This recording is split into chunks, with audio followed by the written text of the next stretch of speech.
अच्छा गाइस, आज की ये जो पहली कहानी है, ये कहानी हमारे एक दोस्त हैं जिनका नाम ताबिश है। और ये कहानी उनकी कहानी है। और इससे पहले हम ताबिश भाई की इस बहुत ही हॉरिफिक कहानी की तरफ बढ़ें। अगर आप में से किसी ने भी अब तक इस ऑडियो को लाइक नहीं किया तो मुझे सपोर्ट करने के लिए इस ऑडियो को लाइक कर दें। ताबिश साहब बताते हैं कि सन 2001-2002 में जब हम अपने घर से एक नए घर के अंदर शिफ्ट हुए थे, तो मुझे अच्छी तरह याद है कि हमें बहुत सारी मुश्किलात का सामना करना पड़ा था। ये जो घर था जो हमने छोड़ा था, ये एक छोटा घर था। और जिस घर के अंदर हम शिफ्ट हुए थे, ये हमारे पुराने घर से आप कह सकते हैं कि 3 गुना बड़ा घर था। अगर आप हमारे घर के अफराद की बात करें तो मेरी वालदा तो मौजूद नहीं थी। हाँ, मेरे वालिद होते थे, लेकिन वो भी अक्सर बैरून मुल्क काम के सिलसिले में मुकीम हुआ करते थे। यहाँ पे यानी इस घर के अंदर मेरे साथ मेरी दादी रहा करती थीं। और हमारे इस बड़े बंगले में हमारे 2 सर्वेंट थे जो कि 24 घंटे हमारे साथ सर्वेंट क्वार्टर्स के अंदर रहा करते थे।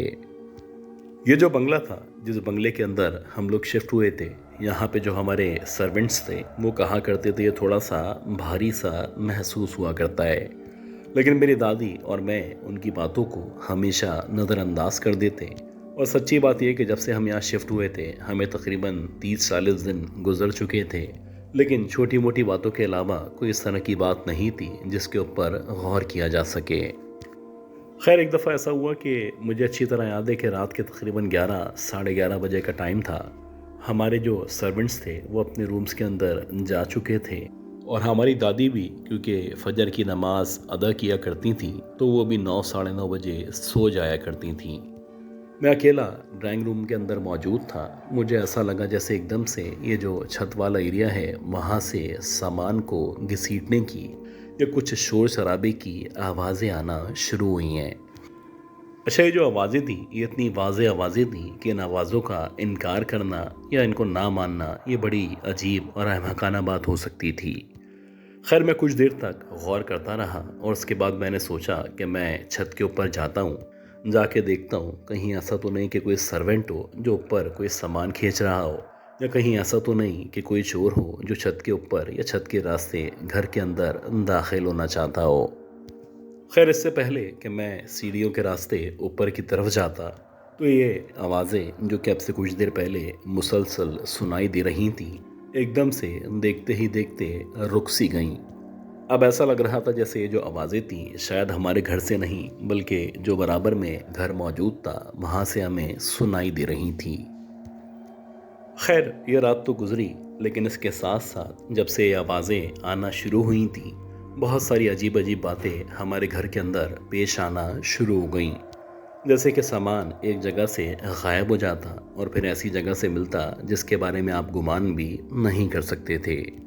ख़ास तौर पे अगर आप गोश्त की बात करें तो गोश्त चाहे वो कच्चा हो या पका हुआ हो, देखते ही देखते ऐसा लगता जैसे गायब हो चुका है। ज़ाहिर सी बात है, जो भी सामान आता था, क्योंकि वो दादी को पता था कितना सामान है और कितने अरसे चलेगा, तो उसके ऊपर चेक एंड बैलेंस रखना बहुत आसान था। और दादी का भी यही ख्याल था कि इन दोनों मुलाजमीन में से कोई ना कोई ये शरारत ज़रूर कर रहा है। लेकिन एक दफ़ा ऐसा हुआ कि मुझे अच्छी तरह याद है कि शायद जुमेरात की रात थी और हल्की हल्की सी सर्दी हो रही थी। मुझे ऐसा लग रहा था कि शायद बादल भी बरसने ही वाले हैं। एज़ यूजुअली जो हमारी दादी थी वो सो चुकी थी, जबकि जो हमारे मुलाजमीन थे वो अपने अपने सर्वेंट क्वार्टर्स के अंदर मौजूद थे और मैं किताब पढ़ रहा था। देखते ही देखते मुझे ऐसा लगा जैसे छत के ऊपर से किसी ने एक तरफ से दूसरी तरफ या दूसरी सिमत में चलना शुरू किया है। जब आप नीचे की तरफ मौजूद हो और छत के ऊपर कोई मूवमेंट हो या कोई एक जगह से दूसरी जगह चलना शुरू करे, तो आपको ना चाहते हुए भी आवाज़ें सुनाई दिया करती हैं। ये जो आवाज़ें थी ये इस कदर वाज़ेह आवाज़ें थी कि इन आवाज़ों का ना मानना बड़ी अजीब सी बात थी। खैर, देखते ही देखते ये जो आवाज़ें थीं ये एक तरफ से दूसरी तरफ बढ़ती चली गईं। और अब ऐसा लग रहा था कि जीने के रास्ते से यानी सीढ़ियों के रास्ते से किसी ने आहिस्ता आहिस्ता करके शायद नीचे उतरना शुरू कर दिया है। शायद कोई बहुत ही वज़नदार आदमी या औरत थी जो कि ऊपर से नीचे उतरता चला आ रहा था, کیونکہ جب وہ قدم رکھتا یا جیسے ہی اس کے قدم رکھنے کی آواز آتی تو یہ جو آواز تھی اس کی آواز سے محسوس ہوتا جیسے کوئی بہت ہی وزندار چیز ہے جو ایک دم سے زمین پہ یا فرش پہ رکھ دی گئی ہو۔ میں اپنے طور پہ بہت ایکٹیو تھا اور میں مسلسل اس آواز کو فالو کر رہا تھا۔ میں اپنے طور پہ جو میرے پاس ایک چاقو وغیرہ موجود تھا وہ تھامے انتظار کر رہا تھا کہ جیسے ہی کوئی چور میرے سامنے آئے گا تو میں اس کو یا تو پکڑ لوں گا یا پھر کم از کم اس کو ڈرا کے یہاں سے بھگا ضرور دوں گا۔ میرا اب تک یہی خیال تھا کہ کوئی چور ہے جو ہمارے گھر پہ چھت کے راستے داخل ہو چکا ہے۔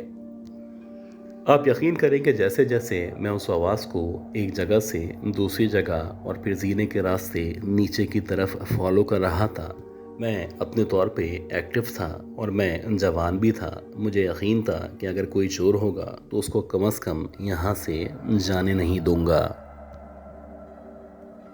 لیکن عجیب بات یہ تھی کہ قدموں کی آواز کے ساتھ ساتھ پائل کی سی آواز محسوس ہو رہی تھی،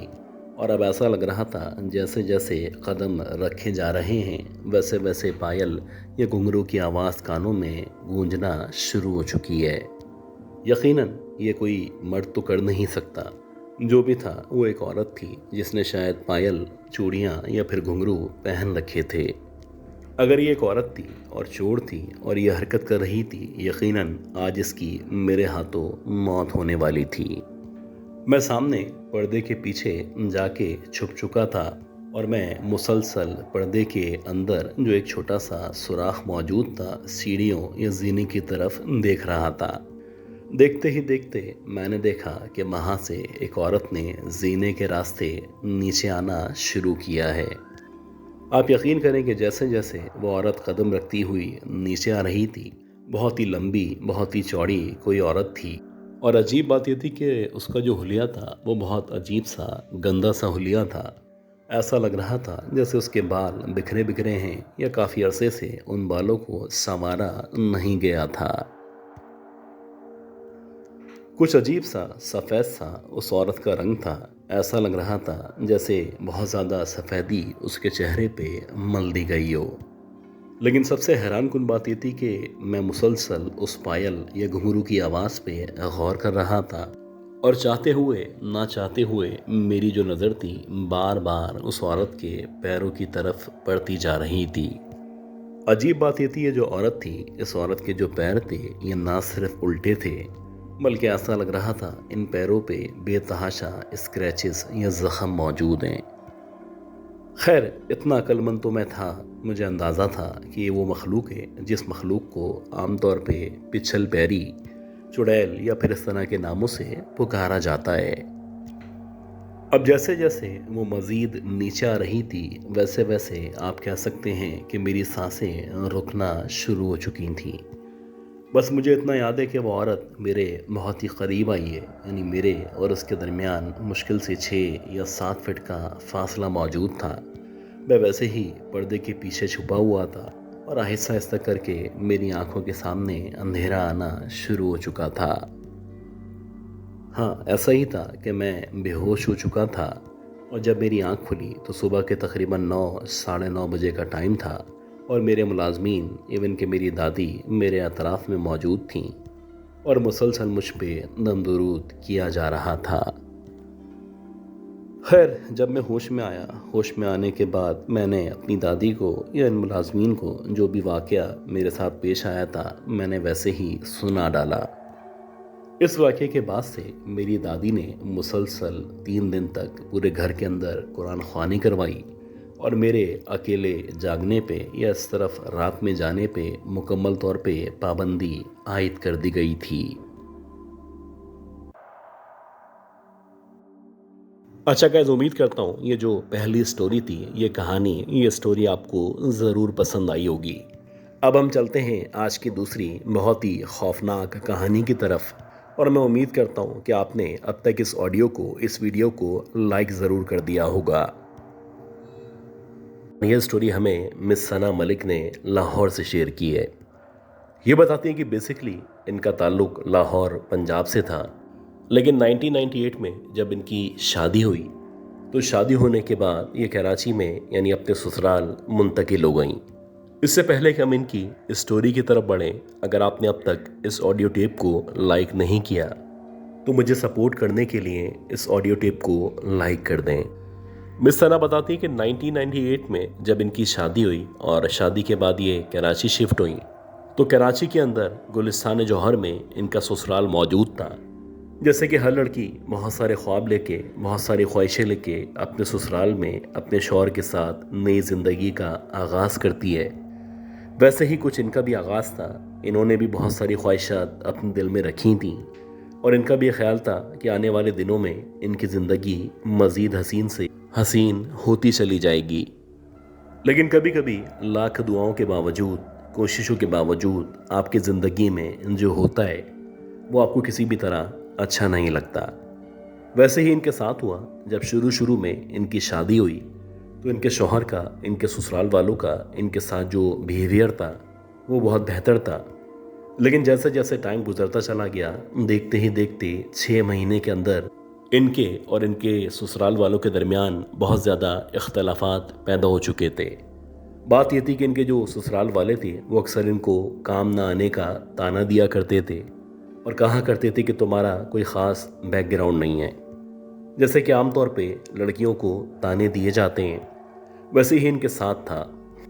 اچھی بات یہ تھی کہ ان کے جو شوہر تھے وہ ریئلٹی کے ساتھ کام لیا کرتے تھے اور ان کو اندازہ تھا کہ غلطی ان کے گھر والوں کی ہے۔ خیر جیسے جیسے یہ جو اختلافات تھے یہ بڑھتے چلے گئے، بالآخر ایک وقت ایسا آیا کہ ان کے شوہر ان کو لے کے گلشن معمار میں شفٹ ہو گئے۔ آپ اندازہ لگائیں کہ اب سے تقریباً 25 سال پہلے 1999 میں جب یہ لوگ گلشن معمار شفٹ ہوئے ہوں گے تو اس وقت وہاں کا کیا حال ہوگا۔ آج کے دور میں بھی اکثر لوگ رات کے اوقات میں یعنی مغرب کے بعد گلشن معمار کا رخ کرنے سے پرہیز کیا کرتے ہیں۔ یہ بتاتی ہیں کہ اس وقت جب میرے شوہر نے میرے لیے ایک کرائے کا گھر لیا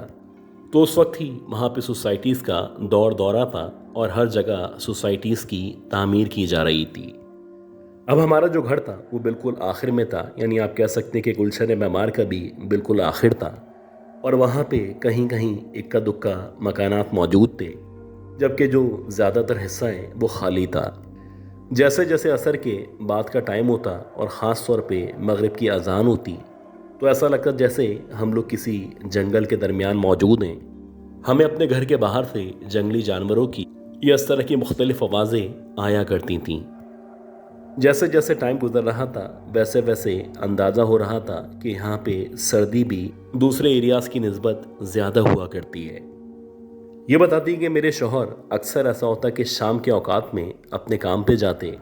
اور ان کو واپس آتے آتے رات کے کبھی 12 کبھی 1 بج جایا کرتے تھے۔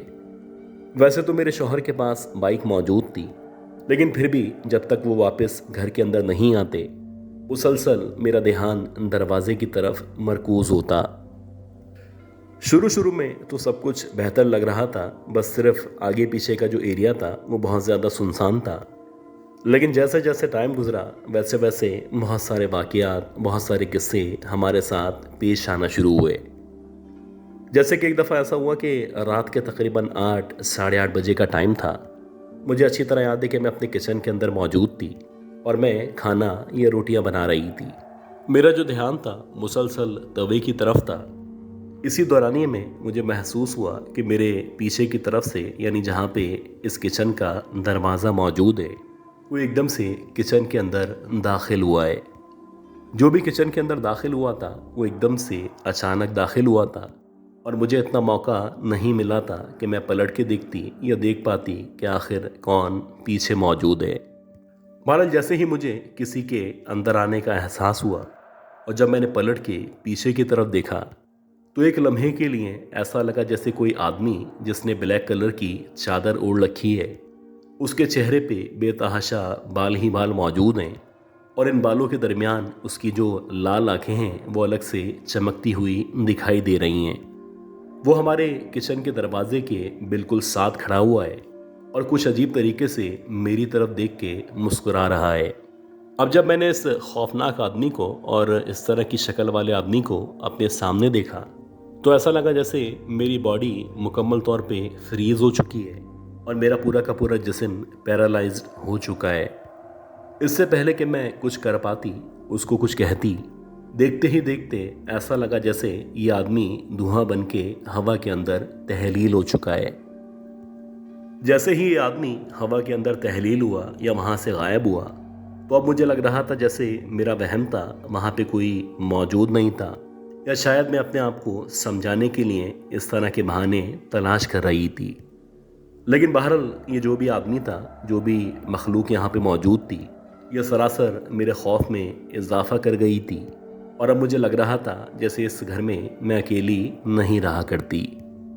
पहले मैंने सोचा कि ये जो वाक़या मेरे साथ पेश आया है मैं अपने शौहर के साथ इसको डिस्कस करूं। लेकिन बात ये थी कि मैं अपने शौहर से अगर ये वाक़या बयान करती तो वो आगे से बोलते कि अल्लाह अल्लाह करके हमने ये घर लिया है और अब तुम इस घर के अंदर बहुत सारे नुक्स तलाश कर रही हो। अच्छा, अगर बात यहाँ तक रुक जाती तो कोई मसला नहीं था, लेकिन बात ये थी कि उसके कुछ दिनों बाद, यानी मेरा ख्याल है कि 4 या 5 दिनों के बाद, मुझे अच्छी तरह याद है कि मैं नहाने के बाद अपने बाल बना रही थी और मेरा जो ध्यान था मुसलसल शीशे पे यानी ड्रेसिंग टेबल की तरफ मौजूद था। इसी दौरानिए में कॉर्नर ऑफ द आई से मुझे ऐसा लगा जैसे कोई एकदम से सीधे हाथ की तरफ से, यानी जहाँ पे दरवाज़ा मौजूद है, बाहर की तरफ गया है। अब जैसे ही मुझे यह एहसास हुआ तो मुझे ऐसा लगा कि शायद मेरे हस्बैंड घर के अंदर आए हैं और मेरे सामने से वॉशरूम की तरफ गए हैं। जैसे ही मैं आगे बढ़ी और आगे बढ़ने के बाद जब मैंने अपने लेफ़्ट साइड पे देखा तो मैंने देखा कि एक औरत जिसने सफ़ेद कलर का अजीब सा लिबास पहन रखा है, वो नंगे पैर आगे की तरफ यानी सहन की तरफ बढ़ती चली जा रही है और कुछ अजीब तरीके से गंदे से उसके कपड़े हैं। ऐसा लग रहा था जैसे उसके जो बाल हैं वो बहुत ज़्यादा बिखरे बिखरे और बहुत ही गंदे बाल हैं। वो तेज़ी के साथ सहन की तरफ बढ़ रही थी और मेरी समझ नहीं आ रहा था कि मेरे घर में, जो कि मेरा किराए का घर है, बिला आखिर ये कौन औरत है जो ना सिर्फ दाखिल हो चुकी है, बल्कि बात ये भी थी कि इस घर का दरवाज़ा जबकि मैंने अपने हाथों से बंद किया था तो ये घर के अंदर कैसे दाखिल हुई थी। जाहिर सी बात है वो एक सुनसान इलाका था, वीरान इलाका था, तो मेरा यही ख्याल था कि हो सकता है कोई चोरनी हो या इस तरह की कोई औरत हो जो गलती से या जानबूझ के मेरे घर के अंदर दाखिल हो गई हो। इसी अंदाजे की वजह से जब मैंने उसको सहन की तरफ फॉलो करना शुरू किया तो जैसे ही जब मैं सहन के सामने आई और मैंने कमरे की तरफ से ही सहन की तरफ देखना शुरू किया तो मैंने देखा कि सहन में जहाँ पे पीपल का दरख्त मौजूद है, वो औरत उस दरख्त के एग्जैक्टली नीचे जाके खड़ी हो गई है। और ना सिर्फ वो वहाँ जाके खड़ी हुई है बल्कि कुछ अजीब तरीके से दरख्त की तरफ, यानी जहाँ पे उसके पत्ते या शाखें मौजूद थीं, वहाँ की तरफ देख के कुछ अजीब सी ज़बान में बोलती जा रही है। कुछ अजीब तरीके से भयानक से अंदाज में वो दरख्त की तरफ देख रही थी और जिस ज़बान में वो दरख्त की तरफ देख के बातें कर रही थी, ये ज़बान मैंने इससे पहले ना ही कभी सुनी थी और ना ही मुझे इस ज़बान की किसी भी किस्म की समझ आ रही थी। अभी जबकि मैं उस औरत को समझना चाह रही थी या उसके बारे में जानना चाह रही थी, देखते ही देखते ये जो औरत थी एकदम से इसने उस दरख्त के पीछे की तरफ जाना शुरू किया। अब यकीन करें कि मुश्किल से 15-20 सेकंड के अंदर अंदर आहिस्ता आहिस्ता जब वो इस दरख्त से उसके तने के पीछे की तरफ गई तो मेरा ख्याल था कि वो इस तने के पीछे की तरफ से वापस निकल के बाहर आ जाएगी। लेकिन अजीब बात यह थी कि जब वो औरत दरख्त के तने के पीछे की तरफ गई तो ऐसा लगा वहाँ जाते ही वो औरत एकदम से गायब हो चुकी है। अब वो औरत ना ही दरख्त के तने के पीछे मौजूद थी और ना ही ऐसा लग रहा था जैसे अब से कुछ देर पहले यहाँ पे कोई औरत मौजूद रही होगी। आप यकीन करें कि इस वक्त जो मेरी सूरत हाल थी कि काटो तो लहू नहीं, मेरी सांसें ऊपर की ऊपर थीं और नीचे की नीचे थीं। एक लम्हे के लिए ऐसा लग रहा था जैसे ये सब कोई ख्वाब है या फिर एक बहुत ही डरावना सा वहम है। इससे पहले कि मैं इस हकीकत को या इस ख्वाब को मज़ीद समझ पाती, इत्तफाक से जो मेरे हस्बैंड थे वो दरवाज़े को नॉक करने लगे। अब जैसे ही मेरे हस्बैंड ने दरवाज़े को नॉक करना शुरू किया तो मैं फ़ौरन से उनकी तरफ लपकी। बहरहाल जब मेरे हस्बैंड अंदर आए, अंदर आने के बाद उन्होंने 10 या 15 मिनट मज़ीद गुजारे تو میں نے ان کو بتایا کہ ایسے ایسے ایک عورت میرے سامنے سے نہ صرف گزری بلکہ گزرنے کے بعد وہ بالآخر صحن کے اندر آئی، اور صحن میں آنے کے بعد جہاں پہ یہ درخت موجود ہے اس کے پیچھے جا کے دیکھتے ہی دیکھتے غائب ہو گئی۔ آپ یقین کریں کہ جب میرے ہسبینڈ نے یہ بات سنی تو یہ سننے کے بعد پہلے تو وہ کچھ دیر خاموش رہے، جیسے کہ شاید ان کو اس بارے میں یا ان واقعات کے بارے میں کوئی معلومات ہو۔ لیکن کچھ دیر کے بعد جب انہوں نے دیکھا کہ اگر وہ جواب نہیں دیں گے یا مسلسل خاموشی اختیار رکھیں گے تو ہو سکتا ہے کہ اس وجہ سے میرا جو خوف ہے وہ مزید بڑھتا چلا جائے۔ شاید اسی وجہ سے انہوں نے اگلے ہی لمحے مجھے کہا کہ ایسی کوئی بات نہیں ہے، ہو سکتا ہے کہ تمہیں ایسا محسوس ہوا ہو۔ اگر واقعی میں کوئی عورت تمہارے کمرے کے سامنے سے گزری اور گزرنے کے بعد وہ اس راستے کے ذریعے صحن میں آئی تو یہاں کہ وہ غائب کیسے ہو سکتی ہے؟ میرے خیال میں تم نے کوئی خواب دیکھا ہے یا پھر تمہیں شاید کوئی وہم ہوا ہے۔ اب جب میرے ہسبینڈ نے ایکسپیکٹڈ یہی جواب دیا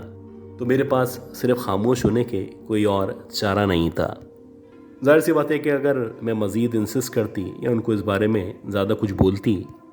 تو ان کا یہی جواب آنا تھا کہ ابھی اللہ اللہ کر کے یہ گھر ہم نے کرائے پہ لیا ہے اور یہاں آتے ہی تمہارے ساتھ اس طرح کے واقعات ہونا شروع ہو چکے ہیں۔ خیر اسی طرح میرا خیال ہے کہ 10 یا 11 دن مزید گزرے ہوں گے۔ اتفاق سے میں اپنی ایک سہیلی کے ساتھ باہر گئی ہوئی تھی اور میرے ہسبینڈ شام کے ٹائم یعنی عصر کے بعد گھر کے اندر اکیلے موجود تھے۔ وہ بتاتے کہ جب میں گھر کے اندر موجود تھا اور میں ٹی وی دیکھ رہا تھا تو مجھے ایک دم سے ٹی وی دیکھتے دیکھتے کسی عورت کے گنگنانے کی آواز آنا شروع ہوئی۔ ایسا لگا جیسے کوئی عورت گیلری میں یعنی جہاں پہ وہ درخت موجود ہے وہاں پہ بیٹھی ہوئی ہے اور بہت ہی سریلی سی آواز میں کوئی پرانا سا گانا بار بار گنگناتی جا رہی ہے۔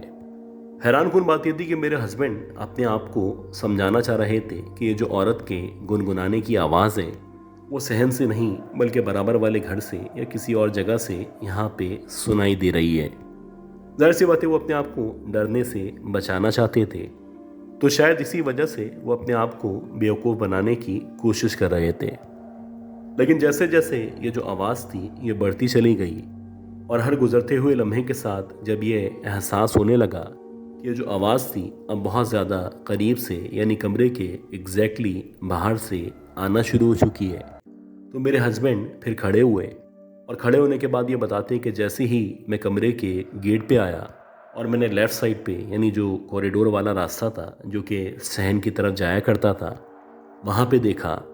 تو میں نے دیکھا کہ ایک عورت جس نے اپنے چہرے کے آگے گھونگھٹ ڈال رکھا ہے بہت زیادہ تیار ہو کے جیسے کہ عام طور پہ دلہنیں تیار ہوا کرتی ہیں، نہ صرف ان کے سامنے صحن میں کھڑی ہوئی ہے بلکہ ایسا لگ رہا ہے کہ اس عورت نے بے تحاشا جیولری اور چوڑیاں پہن رکھی ہیں۔ اب میرے ہسبینڈ بتاتے کہ میں اس عورت کو دیکھنا چاہتا تھا، میں جاننا چاہتا تھا کہ آخر یہ کون عورت ہے جو بلا اجازت ہمارے گھر کے اندر داخل ہو چکی ہے۔ میرا ہسبینڈ بتاتے کہ میں نے وہاں سے کھڑے کھڑے جب اس عورت کو مخاطب کیا میں نے اس سے پوچھا کہ تم کون ہو اور یہاں پہ کیا کر رہی ہو، تو بجائے اس کے وہ عورت کسی بھی قسم کا جواب دیتی وہ ایک دم سے پیچھے ہٹنا شروع ہو گئی۔ جیسے جیسے وہ عورت پیچھے ہٹ رہی تھی ویسے ویسے میرے ہسبینڈ آگے بڑھ رہے تھے اور اب تک میرے ہسبینڈ کا یہی خیال تھا جیسے کوئی پڑوس کی عورت غلطی سے ہمارے گھر میں داخل ہو چکی ہے۔ میرے ہسبینڈ بتاتے کہ جب میں اس کو فالو کرتے کرتے صحن میں آیا تو وہ ایگزیکٹلی پیڑ کے نیچے جا کے کھڑی ہو چکی تھی۔ اب جب وہ پیڑ کے نیچے جا کے کھڑی ہوئی اور میں نے اس کو باقاعدہ غصے کی حالت میں دوبارہ سے پوچھا کہ تم کون ہو اور ہمارے گھر میں کیوں داخل ہوئی ہو، تو اسی دورانیے میں ایسا لگا جیسے ایک دم سے اس کا جو گھونگھٹ ہے وہ نہ صرف نیچے ہونا شروع ہوا ہے بلکہ آہستہ آہستہ کر کے جیسے جیسے اس کے سر سے اس کا گھونگھٹ نیچے کی طرف جا رہا تھا اس کا چہرہ نظر آنا شروع ہو چکا تھا۔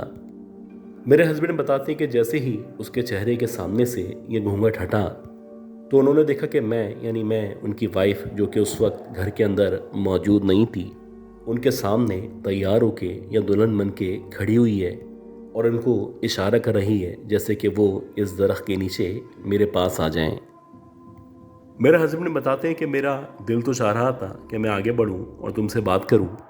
क्योंकि उस वक्त मुझे वाकई में ऐसा लग रहा था तुम वापस आ चुकी हो। लेकिन अजीब बात ये थी कि जो कपड़े, जो ज्वेलरी, जो चूड़ियाँ तुमने पहन रखी थीं, इससे पहले मैंने ना ही इस तरह के कपड़े, ना ही इस तरह के जेवरात और ना ही इस तरह की चूड़ियाँ तुम्हें पहने हुए अपने घर में देखा था। मैंने अपने तौर पे आगे बढ़ने के बजाय जैसे ही आयतुल कुर्सी पढ़ना शुरू की, तो जैसे जैसे मैं आयतुल कुर्सी पढ़ रहा था वैसे वैसे ये जो औरत थी ये बाकायदा उस दरख्त के तने के पीछे की तरफ बढ़ना शुरू हो चुकी थी। मेरे हस्बैंड बताते कि वैसे ही हुआ जब वो औरत तने के मुकम्मल तौर पे पीछे की तरफ गई, तो ऐसा लगा जैसे ही वो पीछे गई है वहाँ जाने के बाद गायब हो चुकी है। मेरे हस्बैंड बताते हैं कि इसके बाद कुछ देर तक मेरा ऐसा हाल था कि ना ही मैं वहाँ से मूव कर पा रहा था, ना ही मेरे अंदर इतनी हिम्मत थी कि पलटूं और पलटने के बाद वापस अपने कमरे में आ सकूं। लेकिन अल्लाह का शुक्र है कि मुसलसल मेरी ज़बान से तिलावत जारी थी, और शायद इसी तिलावत की वजह से उस रात या उस शाम मैं उस औरत से बच सका था। खैर, जो वाक़यात थे ये सरासर खौफनाक वाक़यात थे, और मेरे हस्बैंड का ख्याल था कि हमारे इलाके में जो भी एक मस्जिद के इमाम साहब मौजूद हैं, हमें उनसे मिलना चाहिए, और उनसे मिलने के बाद जो भी हमारे साथ वाक़यात पेश आ रहे हैं ये सारे के सारे वाक़यात उनके साथ शेयर करने चाहिए। और ऐसे ही हुआ कि जब हम लोगों ने उनसे मुलाकात की, मुलाकात के बाद उनको अपना एक घर दिखाया, तो इससे पहले कि इमाम साहब घर के अंदर दाखिल होते, उनके दाखिल होने से पहले ही हमारे पूरे घर के अंदर से कुछ अजीब सी बदबू आना शुरू हो चुकी थी। ऐसा लग रहा था जैसे गोश्त के लोथड़े या गोश्त के टुकड़े या फिर चर्बी को जलाया जा रहा है, और कुछ अजीब तरीके से उसकी बदबू पूरे घर के अंदर फैल चुकी है। हमारे लिए जो भी इमाम साहब थे, इन्होंने मेरा ख्याल है कि 3-4 दिन तक मुसलसल घर में आने के बाद पढ़ाई की, और पढ़ाई करने के बाद कुछ कीले, कुछ तावीज़ात हमारे घर के चारों कोनों पे लगाए। उनका यह कहना था कि जब तक ये तावीज़ात, ये कीले आपके घर के अंदर मौजूद हैं, तब तक ये चुड़ैल ना ही आप लोगों को तंग करेगी, ना ही आप लोगों को नुकसान पहुंचा पाएगी। लेकिन अगर आपने किसी भी वजह से, किसी भी गलती से इन तावीज़ात को या इन कीलों को निकाला, तो उसके बाद हो सकता है कि जब ये वापस नज़र आना शुरू करे तो इसके आने की वजह से आप दोनों की जान को ख़तरा हो। आप यकीन करें कि जैसे जैसे और जो जो हिदायत इमाम साहब दे रहे थे, हम लोगों ने डिसाइड कर लिया था कि वैसे वैसे ज़रूर करना है। मेरा ख्याल है कि 41 या 42 दिन तक इनका जो भी अमल था वो जारी रहा, और इसी दौरानी में जैसे जैसे टाइम गुजर रहा था वैसे वैसे हमें अपने घर में बेहतरी महसूस हो रही थी। उसके बाद तो इस कदर बेहतरी हो चुकी थी कि एक तो जो हमारे फाइनेंशियल इश्यूज़ थे वो सारे के सारे ना सिर्फ सॉल्व हो चुके थे, बल्कि अल्हम्दुलिल्लाह उसके बाद मैंने कंसीव भी कर लिया था। जैसे जैसे हमने उस घर के अंदर तकरीबन 3-3.5 साल गुजारे, तो हमने उन कीलों, उन तावीज़ात को किसी भी सूरत वहाँ से निकलने नहीं दिया। अच्छा, अजीब बात ये थी कि जब हमने इस घर को छोड़ा तो इसके घर के जो मालिक ने किसी और को जब ये घर किराए पे दिया, तो उसने, जैसे कि आम तौर पे हुआ करता है, जो कलर वाले होते हैं उनसे रब्ता किया, उनको कहा कि इस पूरे घर के अंदर कलर करवाना है और इस घर की सफाई करनी है। अब जो कलर वाले थे, जाहिर सी बात है उनको इसका बैकग्राउंड नहीं पता था, तो वो अपने तौर पे जब आए तो उन्होंने जो भी तावीज़ात थे, ये जो भी कीलें थी, उनको निकाला, और निकालने के बाद एक तरफ फेंक दिया। इसके बाद जो फैमिली यहाँ पे आई उसके साथ भी इस तरह के वाक़यात पेश आना शुरू हुए, और इत्तफाक से इस फैमिली ने भी उन्हीं लोगों को अप्रोच किया, यानी उन्हीं इमाम साहब से मुलाकात की जिन इमाम साहब ने इससे पहले इस घर में हम लोगों के लिए हिफाजती इक़दामात किए थे। अच्छी बात यह थी कि उन इमाम साहब ने दोबारा से इस पूरे घर के अंदर न सिर्फ कीलें लगाईं, बल्कि जो भी तावीज़ात थे वो भी जगह जगह टांगे, और इस घर के मालिक से बातचीत की और उसको कहा कि जब तक आप यहाँ पे हैं या आपका कोई भी किराएदार यहाँ पे मौजूद है, तो कोशिश करिएगा कि ये कीले और ये जो तावीज़ात हैं इनको हरगिज़ यहाँ से ना निकालें।